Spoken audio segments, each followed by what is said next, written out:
सुनाइए कैसे हो? बस सब बढ़िया। बढ़िया हो? काफ़ी दिनों के बाद में मुलाकात हुई है। जी, जी, जी, जी, तो बिल्कुल, पहले अपन लोग दोनों एक ही कंपनी में काम किया। बिल्कुल, बिल्कुल, फिर बिल्कुल, आप उसके बाद में वो कंपनी छोड़ के चेंज कर लिया, इंडिया बिल्कुल। चले गए। उसके बाद में स्लोवेनिया आ गए। जी। तो स्लोवेनिया के बारे में बताइए, कैसा रहा आपका जर्नी?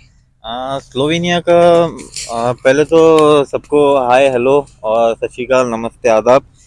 और जो भी मेरे भाई अभी सोहन राम जी से कांटेक्ट में है, तो कांटेक्ट में रहे और अच्छी कुछ मैं इनकी वीडियोस भी देखा हूँ, काफ़ी है तो इन्फॉर्मेटिव वीडियोस शेयर करते, इन्फॉर्मेशन शेयर करते। तो मेरा तो जर्नी ऐसी थी कि हम पहले पोलैंड में साथ में थे एक कंपनी में, लेकिन मेरा वीज़ा एक्सपायर हो गया था।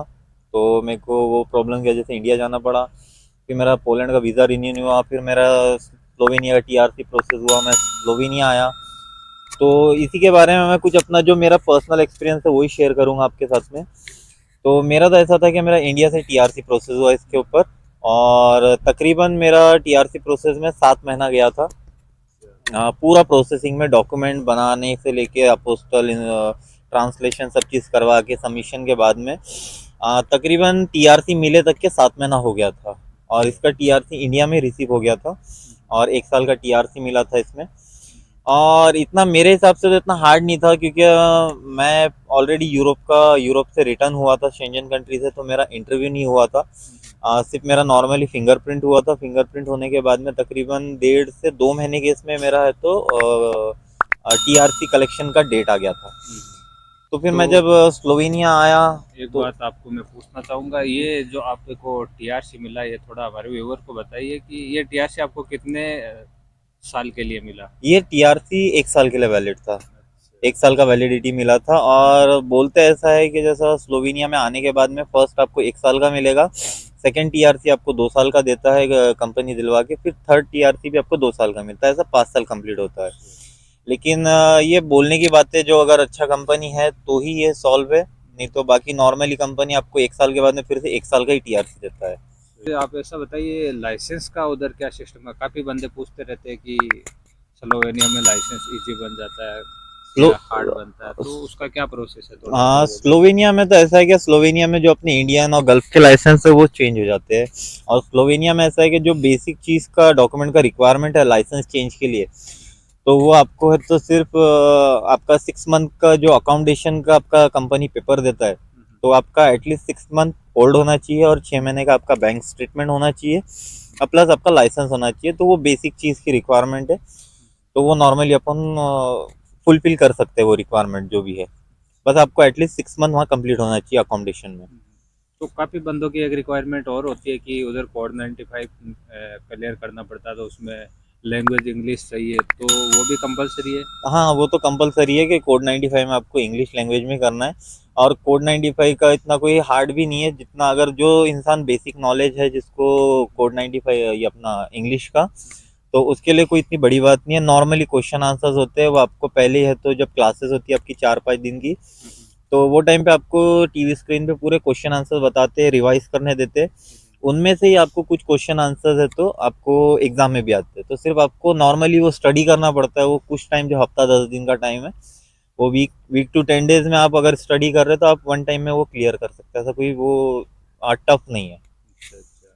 तो अभी काफ़ी बंदों की एक रिक्वायरमेंट और होती है कि भाई साहब हम लोगों को वीज़ा दिलवा दो। तो हाँ, ये क्या पॉसिबल है, वीज़ा दिलवा दो? क्या प्रोसेस होता है इसका? नहीं नहीं, ये ऐसी पॉसिबल नहीं है। आपको फर्स्ट ऑफ ऑल तो आपको कोई कंपनी में इंटरव्यू अटेंड करना पड़ेगा। इंटरव्यू अटेंड करने के बाद में आपको कंपनी का इंटरव्यू क्लियर करना पड़ेगा। उसके बाद में जो उनकी डॉक्यूमेंट की रिक्वायरमेंट है, आपको पूरे डॉक्यूमेंट की रिक्वायरमेंट कंप्लीट करके आपको सेकेंड स्टेप, जो मेन स्टेप है, वो एम्बेसी का इंटरव्यू है। अगर आप एम्बेसी का इंटरव्यू सब first step, second step, third step सब निकल गए, लेकिन आप लास्ट स्टेप जब एम्बेसी के इंटरव्यू में आके आपने फेल हो गए, तो आपका पूरा किए कराए पे पानी गया समझो। आपको सिर्फ जब भी आपका, अगर आपका सिलेक्शन, इनकेस आपका सिलेक्शन हो जाता है, और प्लस अगर आपको एम्बेसी का इंटरव्यू आ जाता है, तो आपको उसके पहले बहुत प्रिपेयर करके जाना है इंटरव्यू। कि आपको यानी जो एम्बेसी का जो ऑफिसर है, तो वीज़ा ऑफिसर आपसे बहुत चीज़ घुमा फिरा के पूछ सकता है, जैसे आप क्यों जा रहे हैं, आप कहाँ रहने वाले, आपको आपके अकोमोडेशन का एड्रेस स्लोवेनिया का, आपका कंपनी का एड्रेस, आपकी कंपनी में कितने लोग काम करते हैं, आपकी कंपनी में गाड़ी कितना है, आपको कंपनी का टर्नओवर कितना, ये सब चीज़ आपसे वो पूछ सकता है और ये सब चीज़ का नॉलेज आपको होना चाहिए। तो ये सब चीज़ें कोशिश करना कि जो भी जिसका भी इंटरव्यू आया वो पहले से ये सब चीज़ें प्रिपेयर करके जाओ। बेसिक चीज आना ये जरूरी, बेसिक चीज़ आना चाहिए और ये लैंग्वेज भी जरूरी है। बिल्कुल ये चीज़ आना चाहिए। और इंग्लिश मस्ट है यहाँ पे। अगर आपको इंग्लिश नहीं है, इंग्लिश आपका बहुत वीक है, तो पॉसिबल नहीं बहुत कम चांसेस है, क्योंकि मेरे पहचान में भी बहुत से ऐसे लोग हैं जो इंटरव्यू अटेंड करने के बाद में, सब होने के बाद में भी वो लॉस किए अपना सब पैसा, क्योंकि इंटरव्यू क्लियर नहीं कर पाए। सही है, सही है। तो चलो, बहुत अच्छी बात आपने बताई हमारे व्यूवर को, ताकि ये भी जी पता चला कि ऐसे वीज़ा नहीं मिलता है। जी जी जी बिल्कुल थोड़ा मेहनत भी करना पड़ता है, थोड़ा पैसा भी लगता है, चार्जेस भी होते हैं, बिल्कुल बिल्कुल ऑफिस बिल्कुल चार्जेस भी होते हैं, कंपनियों के भी होते हैं। बिल्कुल ऐसा नहीं है कि अपन किसी को बोले कि भाई हमारे को वीज़ा दिला दो, ऐसा पॉसिबल नहीं है।